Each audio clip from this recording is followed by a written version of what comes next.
Messi Co, breaking Major League en la ciudad del sol. Here in Miami, we know who's el campeón. Leo my team, yeah. Suárez on the field, always wearing they team. Como que ya son win, the trio of singing muchachos. Las familias se escuchan los barrios. Esta camiseta pinky la llevan todos los guachos. Los rookies quedan sin comentarios. Messi ambetea, tiki-taki gol. El estadio Chase bañado en gloria y sudor. Aquí se ama y se respeta el balón. Florida es tu casa, acostúmbrate al calor. Estate listo pa' Messi Co. Estate listo pa' Messi Co.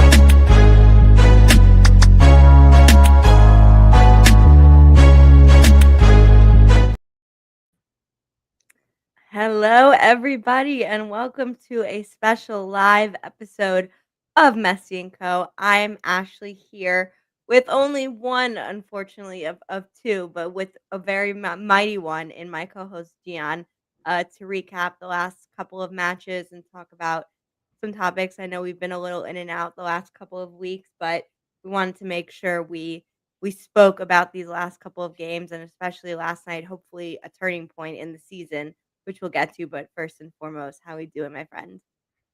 I'm doing great. Thank you. Glad to be here. Glad to talk some Inter Miami. The team, sometimes we come on live, the team's not doing so well. Then the next time, all the confidence is back because they look good. So I don't know. It's good. It's good to be here and talking Inter Miami. And I'm glad to hear what chat has to say about how they're feeling. I know there have been a lot of ups and downs over the last 2 weeks. So yeah, 100%. Obviously, Matt couldn't be with us today, but expect him on the next one, so don't worry too much.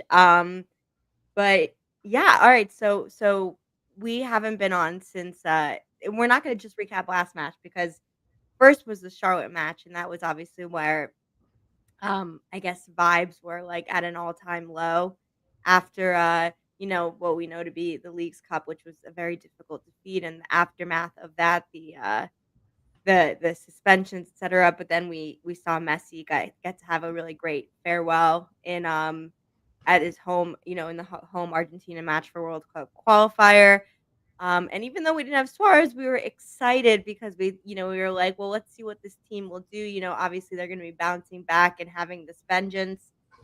But I'm going to let you mostly recap this match, Jan, but all I'll say is, I was at a wedding and I was looking back and forth. And 1 second I see Messi going for penalty and I'm like, let's go. Like Inter Miami, we're turning this around. And then the next thing I know, it's a missed Panenka and we lose 3-0. So before we get to the goods of last night, we have to obviously address what went wrong over the weekend. Yeah, this team, obviously, I thought it was important for them to come back from that Leagues Cup final and have a couple of good games afterwards to try to rebound. And, they're dealing with the aftermath of all the things that happened after the game and the Leagues Cup final, dealing with the Suarez suspension, dealing with Mascherano's suspension, dealing with a bunch of stuff. So they go into this Charlotte game down Suarez, who we know and we've talked about how important he is to this team. He may not be playing the role some of us want him to. Like I've said many times, I'd rather him play an actual center forward role, not somebody that's basically just helping facilitate the game. But, we were thinking, okay, in this game, maybe without him, we're going to see somebody else with more of a center forward type role. In that case, it was Allende who played more forward. It would be a lot more helpful if he actually finished the chances that he got. Unfortunately, that's not him as of late, and it definitely cost us. So, yeah, it was 3-0. I mean, 3-0. Toclomati had an incredible game for Charlotte, had 3 goals, scored in minute 34, 47, and then a PK in minute 84. Inter Miami, I think at the beginning of this game, showed some signs like they were in the game. I think the first 20 to 30 minutes, they were able to come up with some chances. I mean, not necessarily a lot of danger, but at least they were in that final third of Charlotte and combining and making some plays. They had 5 shots on target out of a total of 10.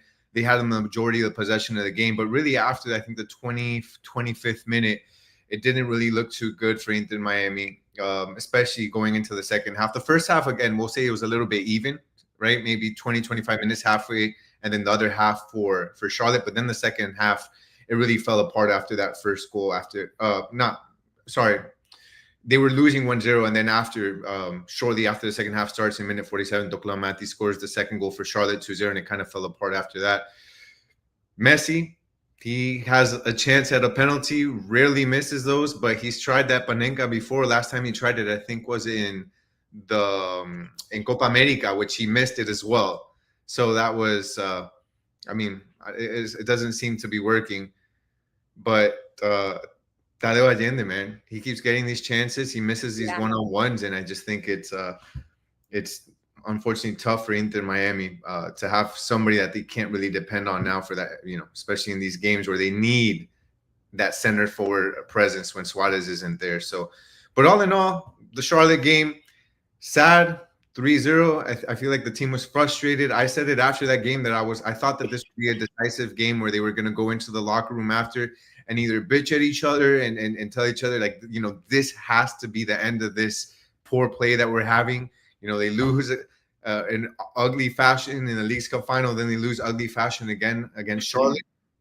I don't know how much was said in the locker room, if this changed anything, but the Seattle game afterwards was obviously a lot better of a game, and we can get into that, but it's just all out poor showing for Charlotte.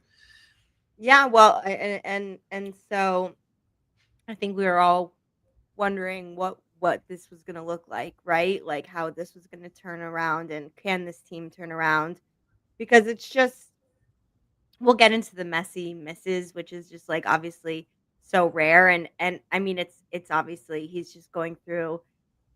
It's funny because he's on such a different like level of everyone else that even like when he has his like misses or mistakes, it's because he beats 6 defenders and hits the post, or he misses a penalty, but then he still gets a goal and an assist. And I'm not like here to just like go about Messi, but it's just funny that it like we're blessed that even his bads are normally for us still good. I will say from Natalia, I think this is a great question. Does this win give you hope for the rest of the season? So to your point, Gian, we are like, what is going to happen in this match? Seattle, even though it's a midweek match for both, they have the momentum of what embarrassing Inter Miami previously and getting that win, and you just saw the tough loss against Charlotte.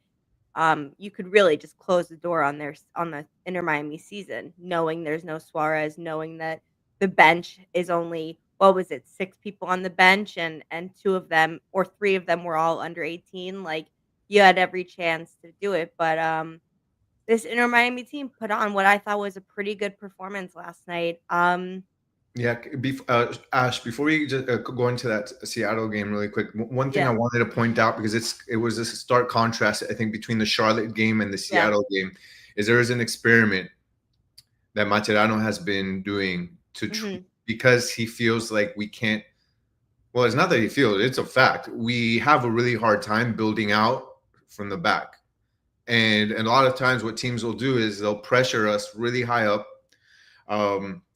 Maybe Falcón will have the ball and we'll touch between the center backs and we'll touch between the defense. Ultimately, we can't get the ball out. The ball ends up going back to Ustari because of the high pressure. And then Ustari will just have to kick it. Right. And we lose the ball. And that happens very often. So what Mascherano has tried to do to combat that is basically have Busquets. Anytime we're building out of the back, we have the ball. Busquets will drop in as a third center back in the middle between Falcón and Lujan, or Falcón and Aviles this time. Well, even though Aviles hasn't had a lot of time, but let's say Falcón and Lujan. He'll be the one to receive the ball. Falcón and Lujan open wide, and then Jordi Alba and Ian Frey or Chelo, whoever is on the flank, basically goes into the midfield.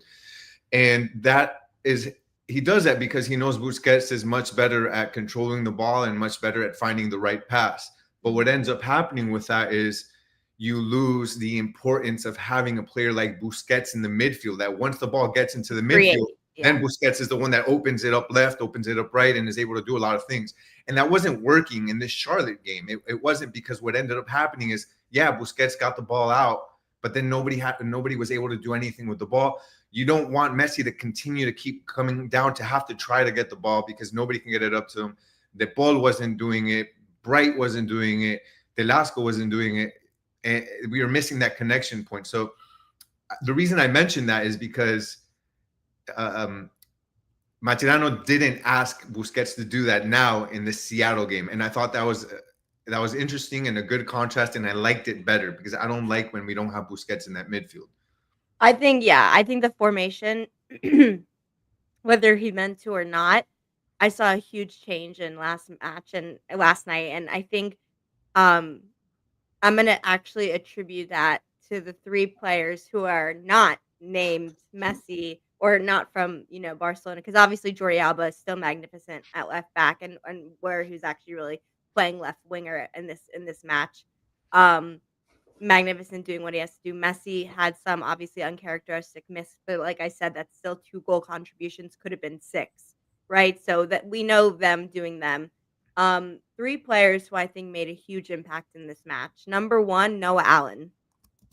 Noah Allen completely helped the defense. Felt like Jordi Alba could be more forward and be able to be up and create, which and then Ian Frey would match him, who was my other player who I think, yeah, he had some difficulty on the one-on-ones, but from an offensive standpoint, look, he got a goal and he still did great things. And when you look back at it, 2 of the 3 goals came from our left center, our left wing back and our right wing back, right? If you're thinking about it like that. And so when you play Noah Allen, Lujan, and Maxi Falcon, it allowed you to operate much more in the way that this team has to with the pieces, like the cards they've been dealt. And it allowed, to your point, like Rodrigo de Paul and Yannick Bright, who is my third. So those are my 3: Noah Allen, Ian Frey, Yannick Bright, all played such an important role in helping and or letting Busquets, Alba, and Messi, and even to an extent to Paul, be able to do what they're meant to do, right? Like, in my opinion, I thought it was the first time, and I mean, Allende, of course, he missed chances.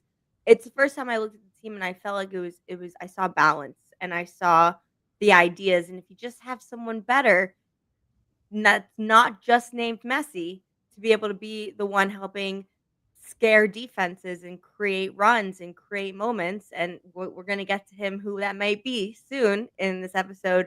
But I just felt like it made the team and it made the flow much better. What do you think about that? This team that played for Inter Miami, this style, this strategy, I don't want to get excited about it. 'Cause number one, it didn't look amazing. I'm not gonna say it looked I amazing. just thought it looked better than what we previously were seeing. But the reason that style and that formation and those players were on the pitch is because we're missing Suarez and we're missing Telasco Segovia. That's the reality of it. That's why that team was there. So it wasn't like a Mascherano masterclass where he decided, hey, we lost against Seattle. We have to. These are the players I'm putting in. It wasn't that. We were. I think we had 7 players that were unavailable for yesterday's game. We had 6 players on the bench. So this was, it was difficult to deal with. I'll give Mascherano, I think, the props that he was able to get a 3-1 victory. I think that's important, especially missing some key players. But I don't want us to think that this was a aha moment, a little light bulb, because it wasn't. It should be, though. I wish it would be. Yeah. Look, Jordi Alba was basically another forward yesterday, and we know that Jordi Alba, unlike Allende, doesn't miss those one-on-ones. So Alba has proven to be clinical up front, and that's why, even though he's a left back, and I mean, in this case, he was more like a left wing or left forward. You can play around with that. Noah Allen took his place. Jordi Alba was up front and is always, whether it's making a beautiful pass or center into Messi or into another player, or scoring. Jordi Alba is an amazing and a great part of this attack. So then you have Busquets, De Paul, and Yannick Bright, who are in that midfield, who I thought Yannick Bright did an amazing job to disrupt and take passes away and break up plays in the midfield, and then do a great job of not many counterattacks. He doesn't overcomplicate things, which I think is the most important thing. As soon as he takes the ball away and disrupts the play, he will usually touch right away and make a good touch. There are times where he, decides to bank on his ability to run and maybe take some players, and he does that every now and then. I think that's important, but I like that he's able to think quickly and make the passes. Busquets is just a genius in that midfield, and that's why I say I hate when he goes into that defense at times, because we saw these passes that he makes. He's one of the only ones, if not the only one, other than Messi, that makes, when people run into space, he puts the ball in behind the defense. Nobody else does that on our team. And it should be said just really quickly. I mean, we obviously we remember that Messi hits the post with the outside of his left boot, but the pass he got from Busquets was like, as Ray Hudson would say, magisterial, like an amazing pass, and it would have been a top 10 play if otherwise. So it was. You're right. And You're who right. else makes that? Who else makes that pass on this team, Ash? Nobody else makes. I mean, DePaul has tried a few times. I think he could, but not to the level of Busquets. But that's probably part of why you brought DePaul in, because you would be able to. Definitely. And since you're touching on DePaul, look, I mean, guys, if you're watching, let me know if you agree with me. And some people may think I'm a bit harsh, but I don't think, and I will not say that DePaul has played bad up until now. I don't think he's played bad.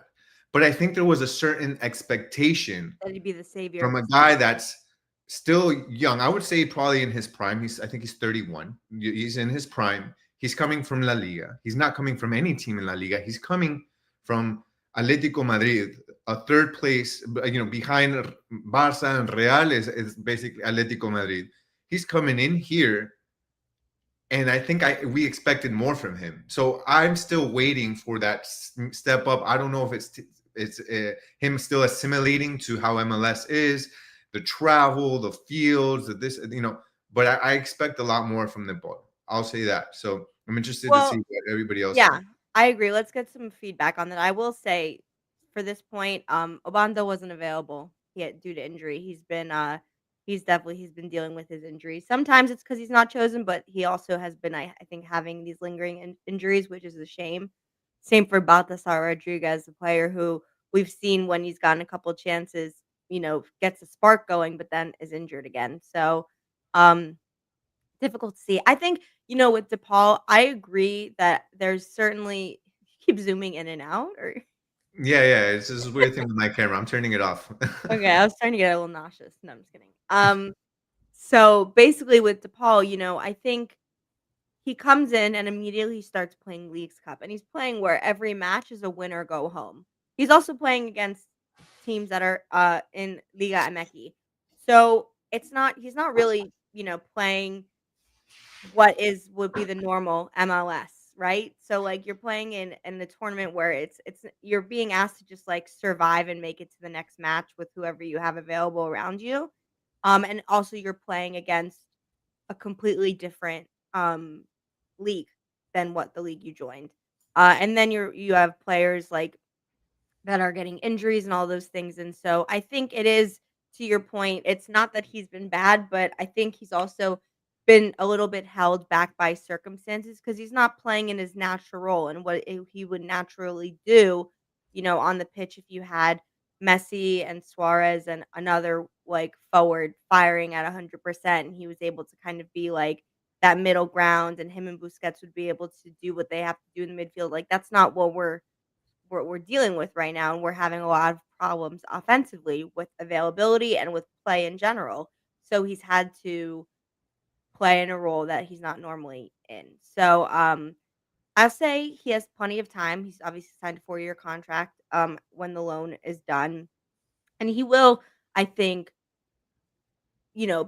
assimilate to MLS and be able to know that he's one of the big dogs, on the field, not maybe like, you're not playing against Real Madrid and Barcelona, but you also don't have Griezmann and Julian Alvarez, right? So you're having to still figure out who. I mean, you have Messi, but you know what I mean. Like, it's new competition, it's new way of play, it's new teammates, all of those things. Like, I remember last night just seeing Ian Frey gets the headed goal and then runs into DePaul's arms, who was the one who kicked the corner to him, and they were both so happy. And I'm just like, do you think Rodrigo De Paul, when winning like the World Cup with Argentina, was like, I cannot wait to give a corner kick to Ian Frey, who's had 3 ACL injuries, American from Inter Miami's academy. Like I've always saw that moment happening. It's just that's like the good of it. That's the beauty of it, right? So I think the adapting is what is in process. Yeah. Look, I mean, I just expect more of him.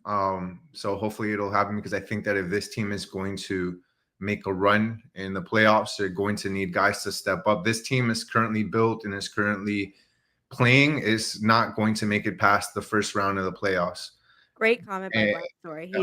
Yannick Bright is like N'Golo Kante. it's hard. It's a good comparison. I mean, yeah, that's a good comparison. So yeah, you need more from guys like De Paul. I think you need a replacement for Tadeo Allende ASAP, which looks like it's Silvetti. We'll talk about him in a second, but we definitely need a replacement for Tadeo Allende. I think it's not only the opportunities that he's not taking advantage of, but also I think it's just frustration with the players that are around him at this point. You see, when you're looking at last night's game, Tadeo Allende, yeah, there are players that are frustrated with him. And I thought you meant he's frustrated with the players. Yeah, I think I might have said that back. I'd be like, I was about to say, well, yeah, I'd look at that, buddy, if I were you.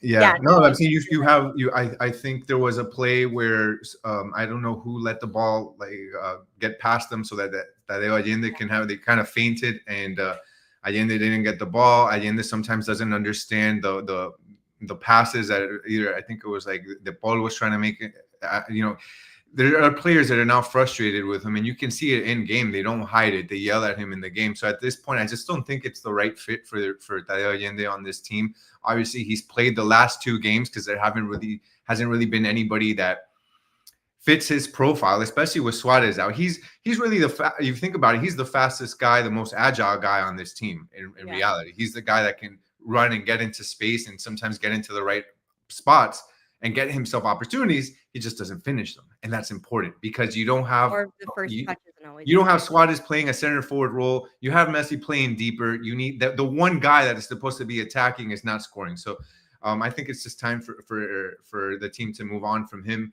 And then as soon as this team has Telasco Segovia back, who got injured in the Charlotte game, and get Suarez back from suspension, they'll look a lot better. But I think the Silvetti signing looks promising based on that small cameo that we saw. Let's talk about that, because I think it's a couple of things. Number one, Taylor Twellman said it as well last night, that it's just because I think you usually normally watch the Spanish podcast. I don't know if you watched it last night. Yeah. So I was watching the English, and he goes, Busquets, De Paul, or even Jordi Alba, will try and create a pass for Allende, and he's just not on the same page as them. And that's really inexcusable because he's been here all season, and it's not like it's his first day, right? And he has to assimilate, like Rodrigo De Paul asking to do other things.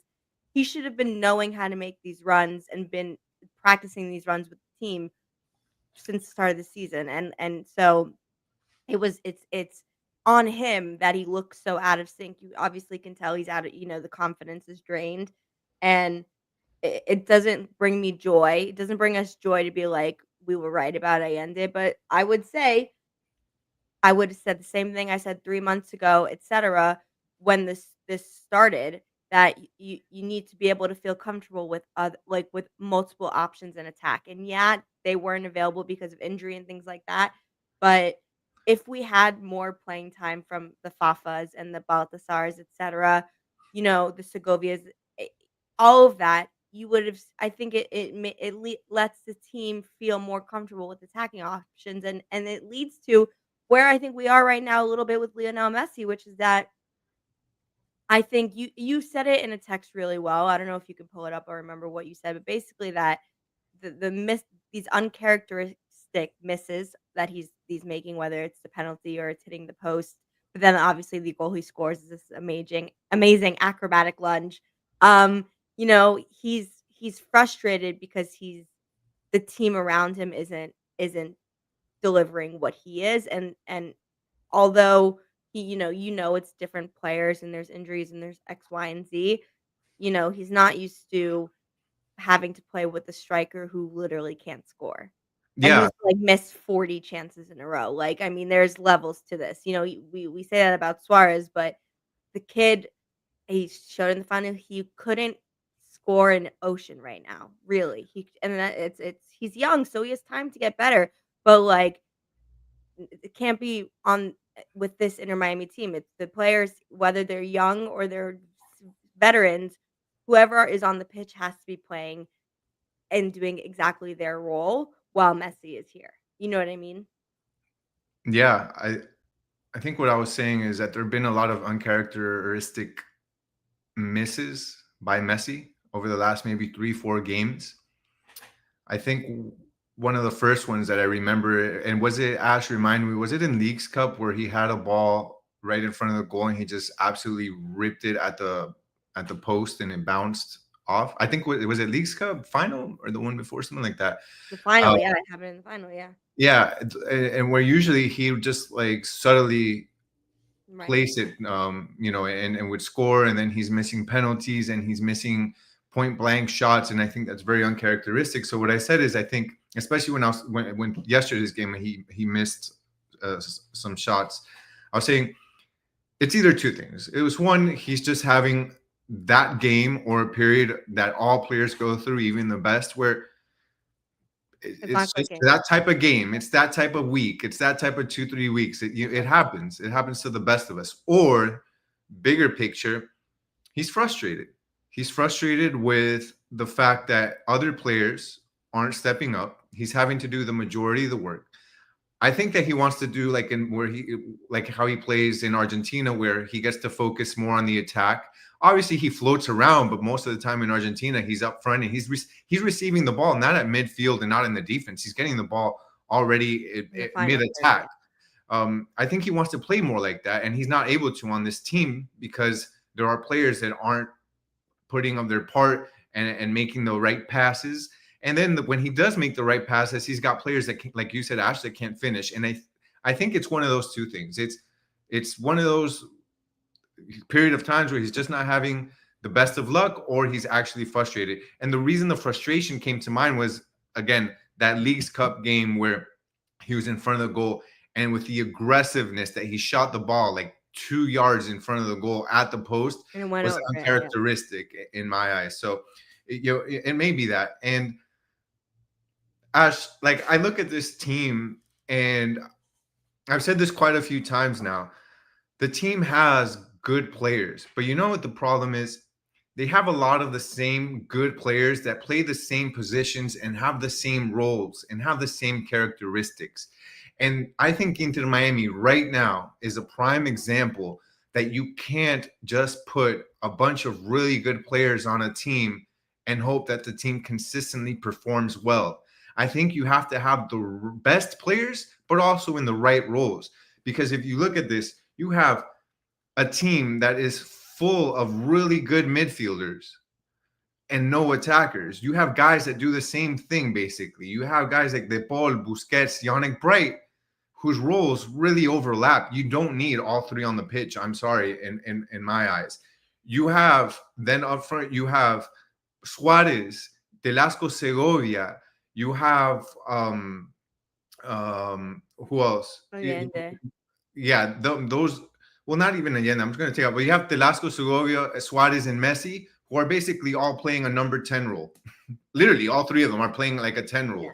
Yeah. And then you have the one lone guy that does attack that can't shoot. So I think that compositionally, this team is not set to succeed. And that falls on Macherano, who chose the players, Mas, who also allowed those players to come through, whoever the sporting director is, and Messi, I think, who in big part is the one who gives the okay to these players. So we'll see. I think if they can figure out, they have enough pieces to figure out to maybe make a deep run in MLS and in the Cup. But right now, this team is just all out of sorts in my eyes, even despite a 3-1 win. I would say. Yeah. Well, and I guess I think that's very good perspective, and I think we'll see, the other parts that they were, like, the points they were making last night was that, if Inter Miami win their last 7 matches, they finish number 1 and they win the Supporter Shield. Could you imagine? Like, I didn't even know we were in that realm, and by the way, probably won't win all 7 games. I understand, but we have 3 games in hand over the majority of the league.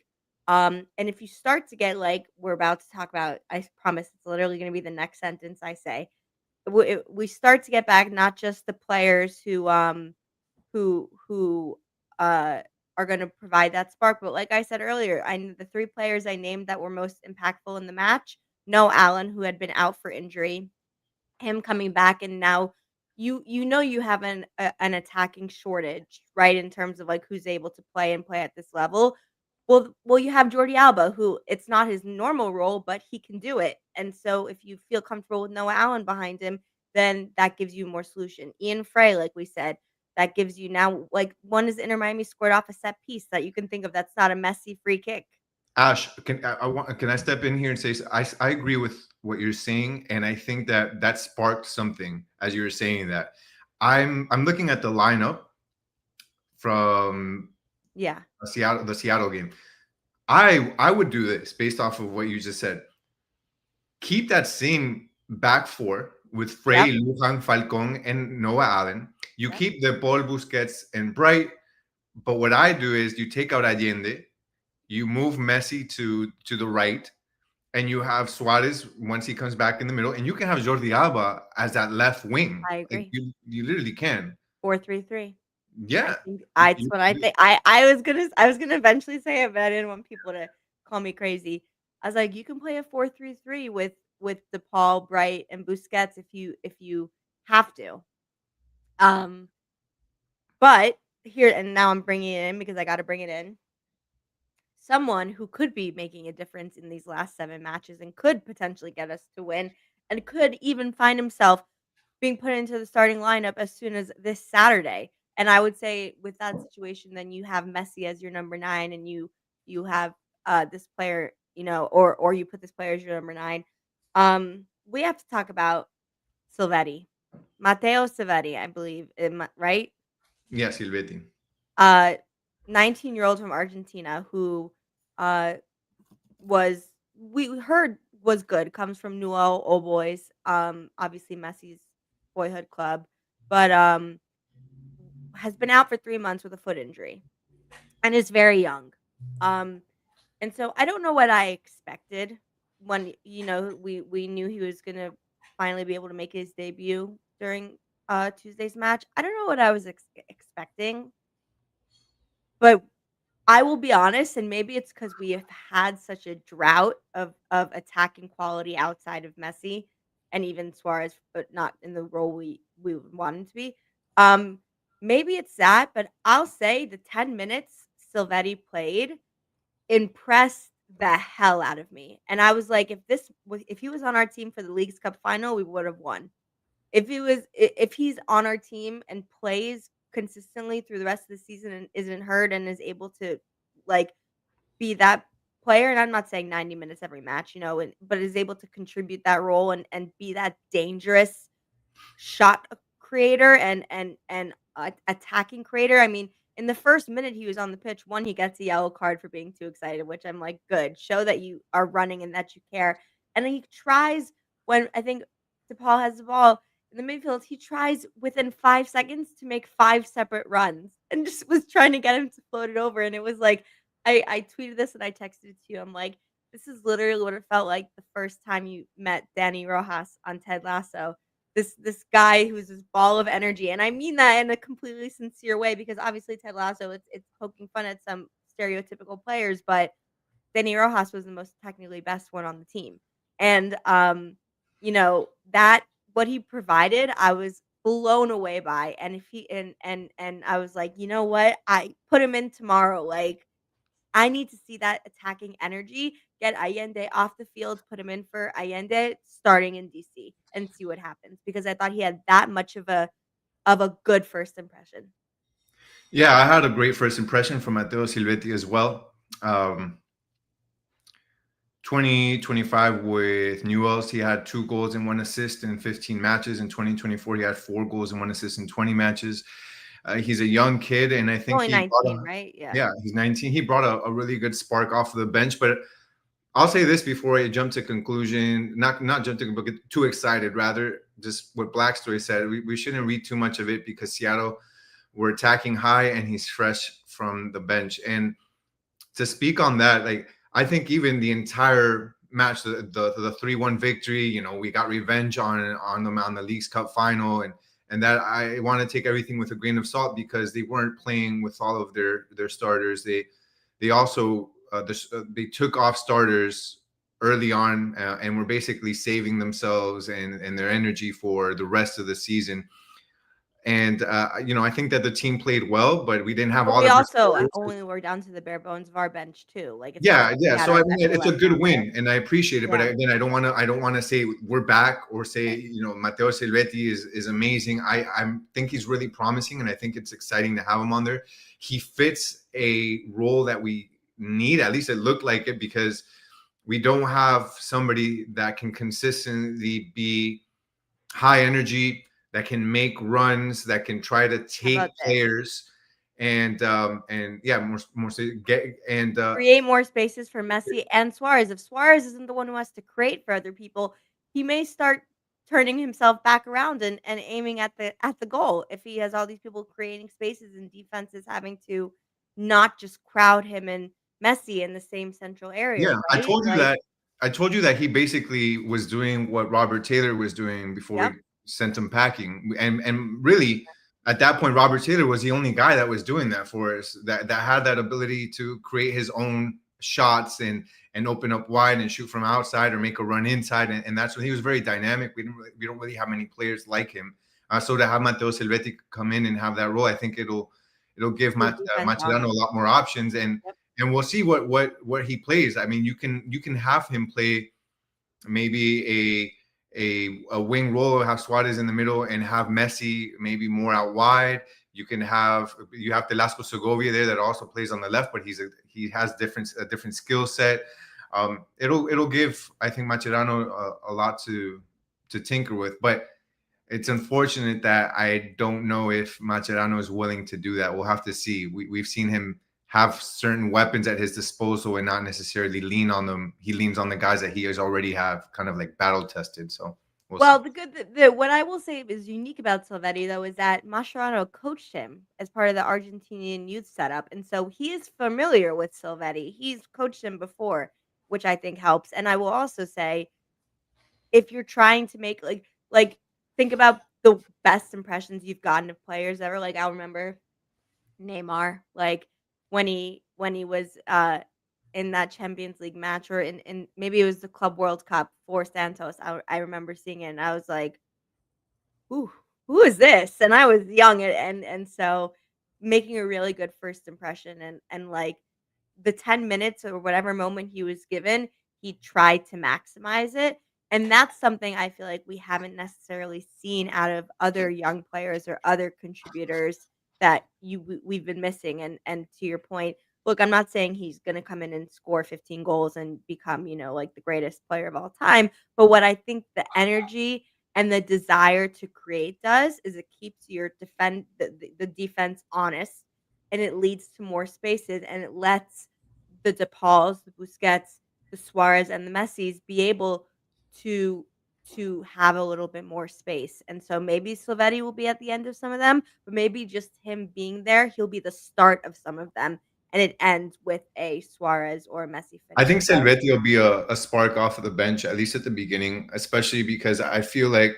I wish he could start Mascherano. over Allende, even if he's not ready. I'm so No, but over it's not. Allende. The thing is, it's not an Allende issue. Like No. Allende is not the one stopping Silvetti from coming in. The issue with Silvetti and the amount of minutes that he's going to get is because Mache wants a team that starts Yannick Bright, Yannick Bright, Busquets, and De Paul, right? So if you've got those three in your midfield, who are your three up top? Messi, Suarez, and one more.